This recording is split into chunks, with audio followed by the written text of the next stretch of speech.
Hello, welcome. I am your host, Elizibar. This is The Mighty Barbarians, issue 4, and I just want to start with I like this cover a lot. It looks very classic comic book. And as I'm like looking at this story and thinking about it after having read it, that's kind of what I think that this is. This is not really. Hmm, I think I'm saying what I'm trying to say wrong. It is not really like a hardcore fantasy book. Like this isn't a Conan book. And when I say Conan book, I mean like an early 80s Conan book, okay?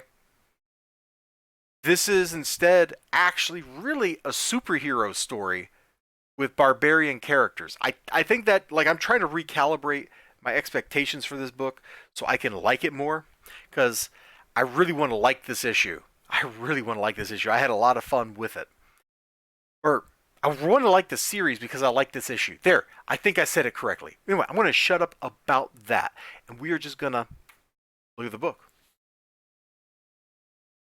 We start off in media res with Cole and some barbarian dude having a throwdown. Our heroes are busy fighting like all these monsters and stuff, and this is kind of where we picked up in the last issue. They were coming to get an orb, and the orb was guarded by like some dude with an army or something like that, and it's a good time. It is a good time. What I liked about this issue is we finally got a fight scene that went on for more than like 2 pages. There were like fight scenes in previous books, and they'd be like 2 pages long, and then they'd be over. This book is basically one gigantic struggle, and every one of our heroes, every one of our characters gets to shine. Morgana does some really cool stuff. She has a throwdown with Wizard Boy over here. I don't remember this dude's name. Nanook? Is it Nanook? Let me double check. Nanook, I remembered. I'm remembering. He's got a bunch of cool looking stuff where he's just going absolutely hog on these monsters. Loved it. Cole is fighting this other big barbarian dude. It's fantastic. And then, oh gosh, I forgot her name.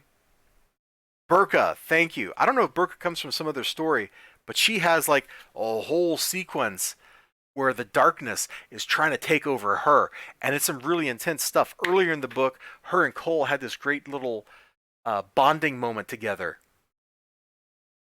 Because in some of these earlier issues, like all these characters had personality clashes. They didn't gel like this. They were instead going, "Can you hear my knuckles when I do that?" Anyway, that's what they were doing, and they weren't getting along. And as they've been seeking out the orbs, going through the adversity, fighting all this stuff, they've been developing, those little threads, the bonds that tie people together.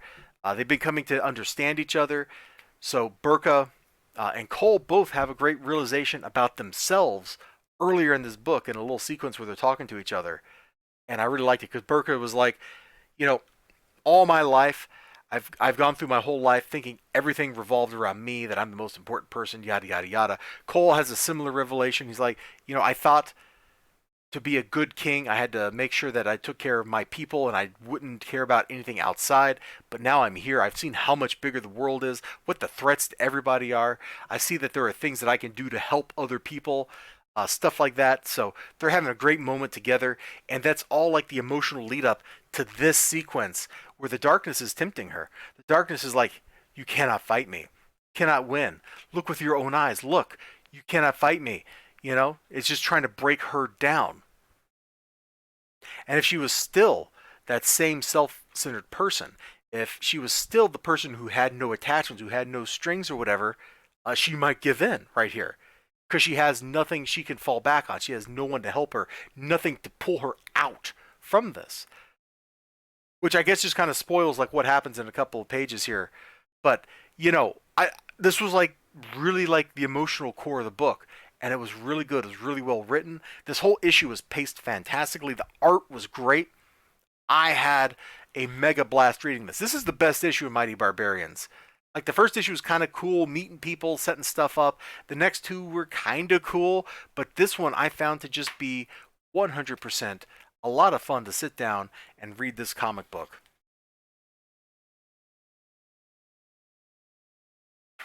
Anyway, if the rest of the series however long this is at this level of quality, it is gonna be a great jam the rest of the way, dudes.